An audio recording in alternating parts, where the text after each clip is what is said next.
Bonjour, je m'appelle Juliette Soré. Je suis membre et créatrice de l'association Intercultured.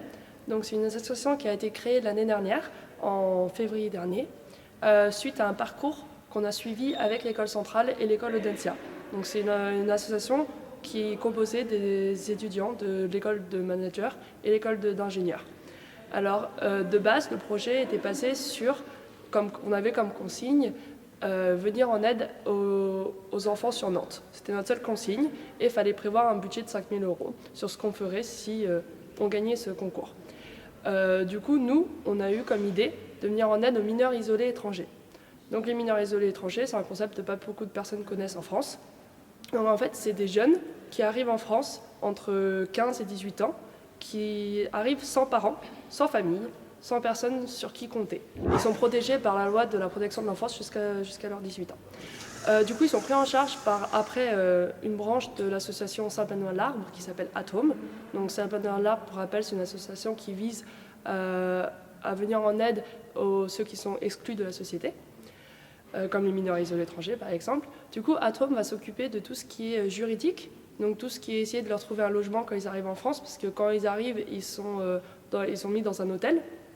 Donc là, ils prennent en charge leur logement, ils prennent en charge leur scolarité, parce qu'il faut savoir qu'il y en a qui sont en dessous de 16 ans, donc du coup, ils doivent aller à l'école, et aussi leurs papiers pour qu'ils puissent, à 18 ans, pouvoir rester en France et pas retourner dans leur pays. Et nous, on a voulu compléter les actions d'Atome. Ça veut dire que ces jeunes, quand ils arrivent en France, ils sont pris en charge la semaine, donc à l'école, et le week-end, ils font rien. Et ils connaissent personne à Nantes, vu que de base, ils viennent sans parents, sans famille. Et ils ont aussi, la plupart ne parlent pas très bien français. Du coup, forcément, ils ont du mal à s'intégrer dans la communauté. Donc nous, ce qu'on cherche à faire, c'est organiser des activités pour eux. Donc ça se passe cette année tous les samedis, normalement à Centrale, de 10h à 16h à peu près. On fait le matin du soutien scolaire. L'après-midi, on fait diverses activités. Donc on peut faire au tout début de l'année, on avait commencé par du sport. Nous, notre but, ça a été en fait de leur montrer tout ce qui était possible et tous les horizons. Après, on fait aussi des cours de théâtre. Ça leur permet de non seulement s'exprimer en français, mais aussi de leur faire comprendre qu'ils ont des qualités autres que être juste des immigrés qui arrivent en France. Le premier cours de théâtre était assez marquant pour ça, parce qu'ils sont arrivés, la prof leur a dit écoutez, présentez-vous chacun notre tour, comme on fait souvent. Et ils ont tous commencé à faire bonjour, je m'appelle Julien, je viens du Mali, je suis arrivé en France et je suis là depuis. Mais qu'est-ce que vous voulez faire plus tard, à part, vous êtes arrivés et maintenant, vous voulez faire quoi? Et là, ils ont commencé à s'exprimer sur leurs rêves, ce qu'ils voulaient faire. On a l'opportunité de vraiment découvrir leur personnalité et leur faire rendre compte que c'est intéressant ce qu'ils sont apportés.